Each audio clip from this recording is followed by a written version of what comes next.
Hello everybody and welcome back for more Let's Play The Legend of Zelda Ocarina of Time. In the last episode, we got eaten by Lord Jabu-Jabu, and yet another whale to be eaten, and we found Princess Ruto, and then she just disappeared, but you know, she's always going to be that rebellious princess, but anyhow, in this episode, we are going to finish up Jabu-Jabu's belly. We have to look for Ruto, because, you know, she, well, we were separated, and so we can just try to find her and hope to see if we can get the final spiritual stone. So yeah, it's gonna be a short way for well, for the rest of the way for this dungeon. So once we get through, then hopefully we'll make it over to the boss. All right, and first we'll just go ahead and get this Octorok out of the way. And those can be used as platforms, but they will hurt you if you get too close to them because they're supposed to electrocute you. So just whip out the boomerang, and then we'll just stun them just like that, and then just hop across them like platforms. So yeah, I guess you could pretty much say that we should be getting close. We're almost to the final spiritual stone, so I guess that probably would have been quick and easy. And so we get all those, and hopefully we can try to beat Ganondorf's ass. Yeah, I want to say so. I absolutely hope so.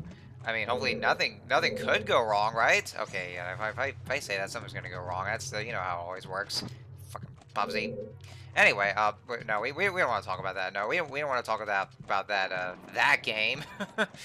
Unless you guys want to dare me to actually try it out for myself. I mean, I've never played it. It's probably a good thing I have never played it. But if you guys ever want me to just see for myself, then you sick bastards. Anyway, so I think this, yeah, this is the final room because you can see that skull that indicates that the boss is there. Actually, I didn't really get to talk much about Ganondorf since they were talking about it.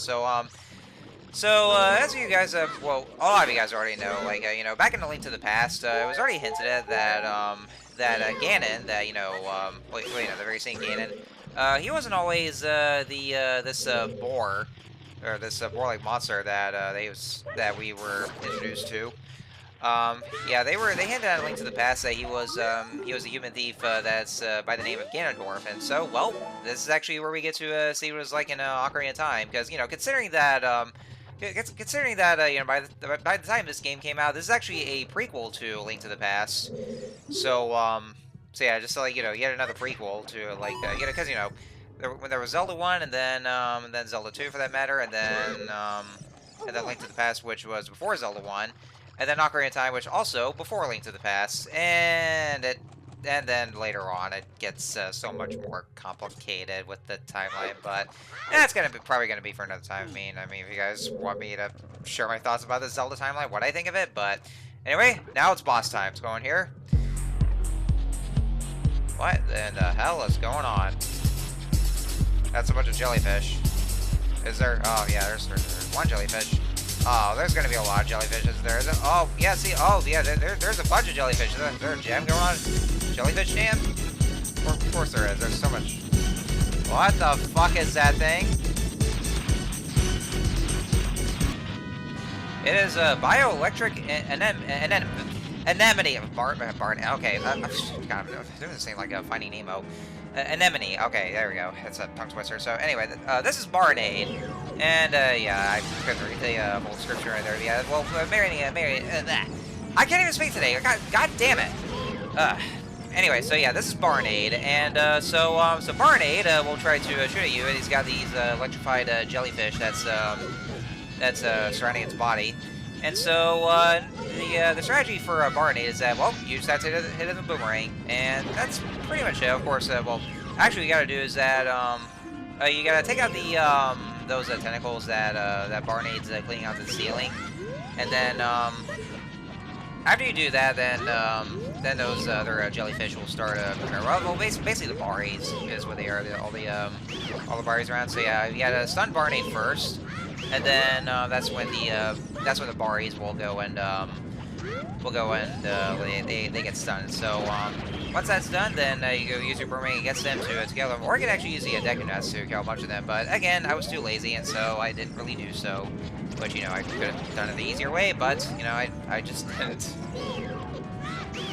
And so after killing all those Baris, then he's got a second set of those, and so this is where he actually protects himself a lot more. with all these Barinades. And watch out when they twirl around like that, and then and you gotta wait for an opening because he's completely shielding himself. So you got to be patient a bit and just keep throwing your boomerang until you finally get the chance to stun Barinade. And so once that's done, then you gotta do the same thing, except that he's gonna try to shoot the electrical beams right at you. So you want to be careful of that. And okay, I got hit right there because, well, yeah, when I was trying to use boomerang, it just went out of the lock-on feature, and then or the lock-on mode, and then it just zoomed into first-person mode. And so after killing all those, then now now Barinade is completely defenseless. And so just use boomerang to stun him, and then well, first you gotta wait till he's done with his attacks with the electrified beams. I don't know why I'm referring to Barinade as a male, because, well, it's supposed to be genderless. I'm pretty sure Jellyfish are supposed to be genderless. But I don't know. I mean, I'm not really that much of an expert on marine biology, but you know, that's just what I know. But anyway, that's all you gotta do. Just stun with a boomerang first, and then that's your chance to continue slashing in it, and then just a few more, and then there we go. And that was Barinade, folks. And ew, growing zits. Wow. I guess jellyfish grow zits when they died? Ugh, that's very gruesome. God damn, gross. And one of the most gruesome deaths there is. Damn. Again, this is the E-rated game. Alright, and so, yeah, Barinade is down, and so we are officially done with Jabu-Jabu's belly. Oh, hey, is that Ruto over there? Oh, she's kind of pissed. She's definitely a tsundere, I would say. You're late! What took you so long? You're useless! I was just lonely, that's all. Just a little. Yep, definitely a tsundere. But in any case, so we're finally done, and hopefully we'll get the Zora's Sapphire, hopefully.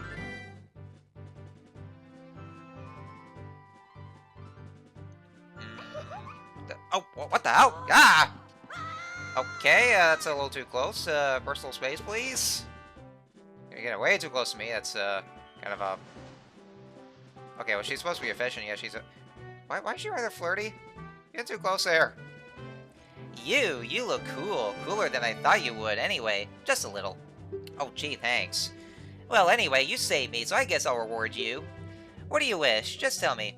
I like how they actually made it optional, or they gave you a choice there if you want the Spiritual Stone or not. You mean the Spiritual Stone of Water, Zora's Sapphire, don't you?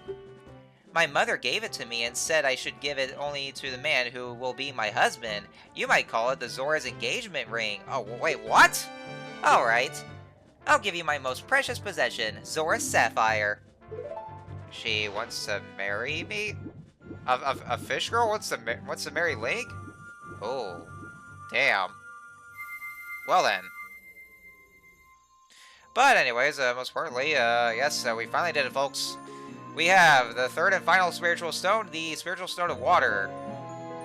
Which, of course, I'll just read through the dialogue after the sequence is over.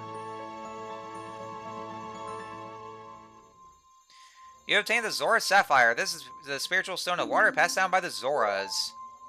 Her most precious possession? You don't know what she's talking about, but you finally collected all 3 Spiritual Stones. Go back to see Princess Zelda.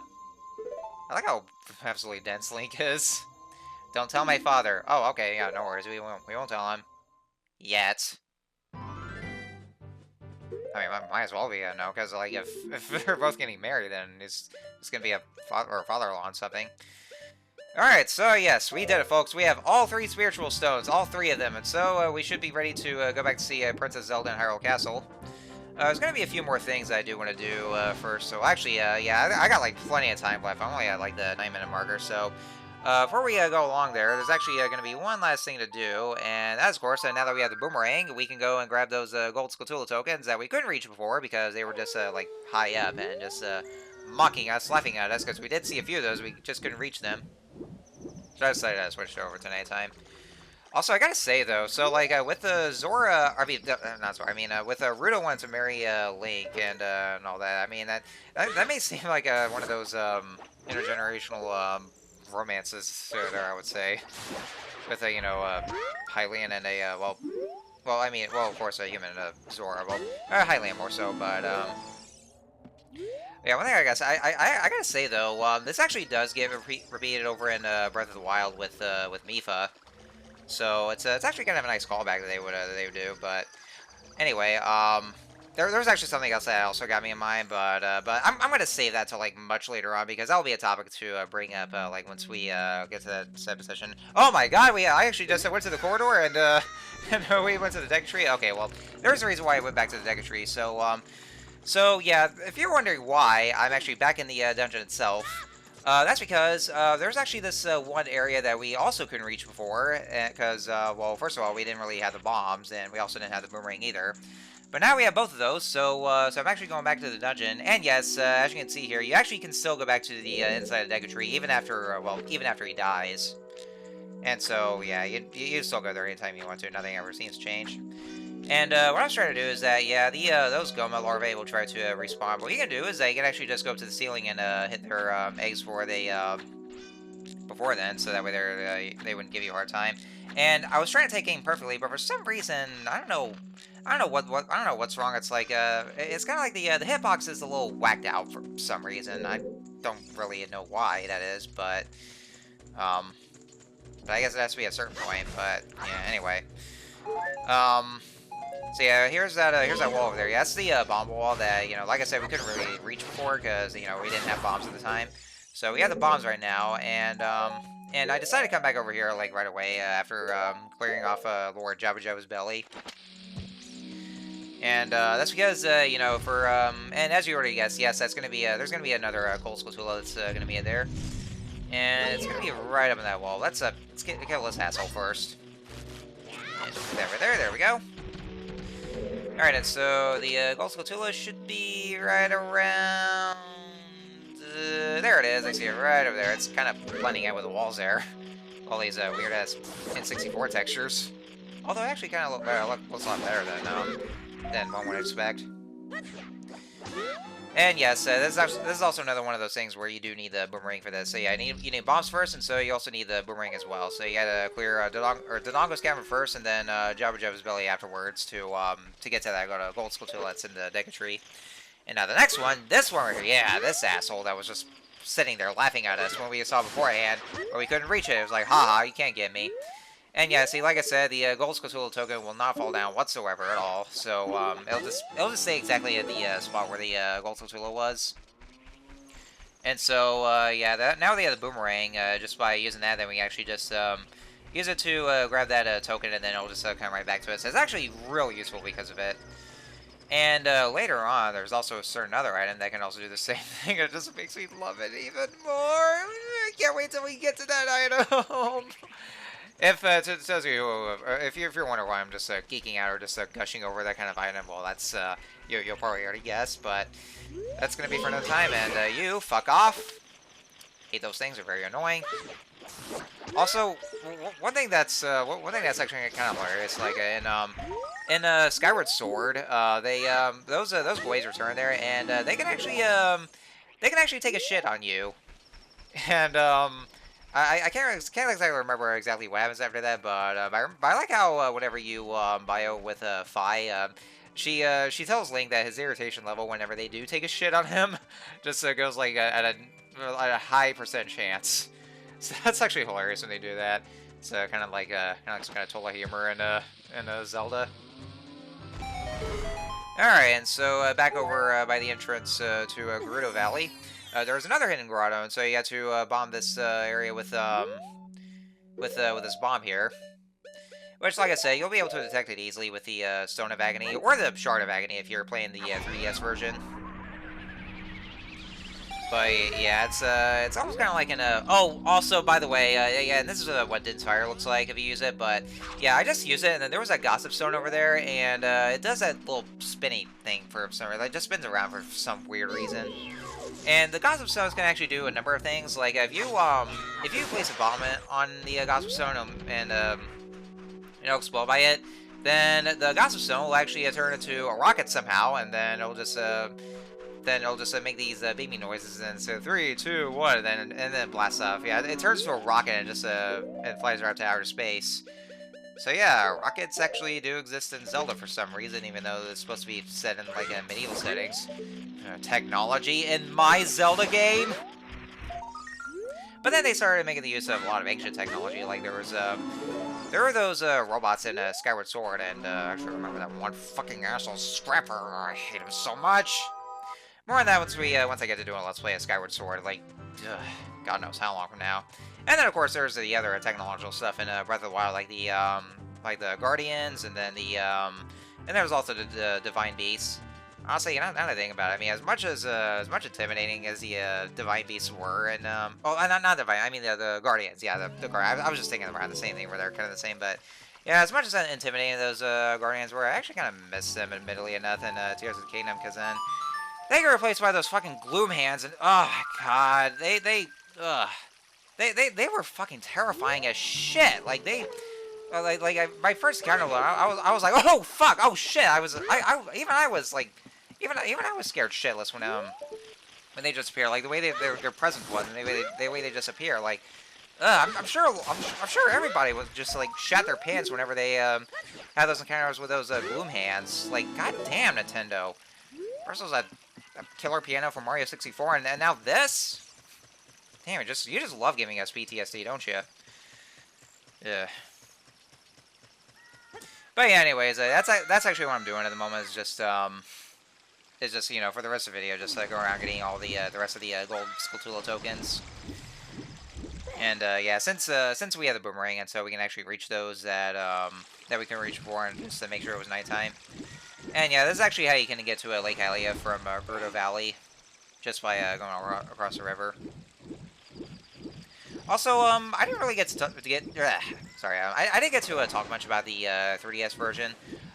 So yeah, I'll have to say though that yeah, if you ever do plan on playing Ocarina of Time, I actually would recommend the 3DS version because mainly because you know it has a lot of quality of life improvements there, and also graphically speaking, it actually they did do so many wonders there. I mean, now granted though, considering that this current day and age, that we could probably think of better graphics, but especially you know for the 3DS, it does look a whole lot better, and actually just just looks amazing enough as it is. And also the game has like an increased frame rate, like from 30 frames per second to for this game, and oh no, not 30. I mean 20 frames per second for this game, and then 30 FPS for the 3DS version. Not only that though, but there's also like more items to equipment as well. And I don't know why the clouds are billowing over the castle town, but well, we'll find out about that.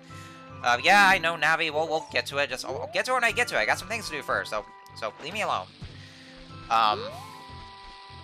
Anyways, yeah, there's also like more buttons to go over the items, and not only that though, but the Ocarina actually has its own button now. So instead of just like a normal item to equip, then you actually just you know, they give it its own button, and then there we go. And it's also easier to actually just use certain buttons if you actually just remember. And it's all like button based, just like the C button, instead of like the virtual console versions. We have to use the C stick or the right analog stick, depending on which version it is, or which controller basically. And see what else there. There's also some other changes that the 3DS version also made. That's also like much more of a godsend. But we'll talk more on that once we get to some certain areas, and then we'll just tell you. I'll tell you like how much it's really improved for those. But yeah, if you ever do plan on playing Ocarina of Time, I would definitely recommend the 3DS version. It's definitely a lot better because of it with these changes and all that. But of course, I mean, if you still want to like see what the N64 version is like, then by all means, it's well, currently I would say it's available for the Nintendo Switch Online if you're a Switch owner, or if you have the Virtual Console releases for the Wii U or the Wii Shop channel. But those are down on the ground, and so you can't really download those. But if you still have them, then by all means.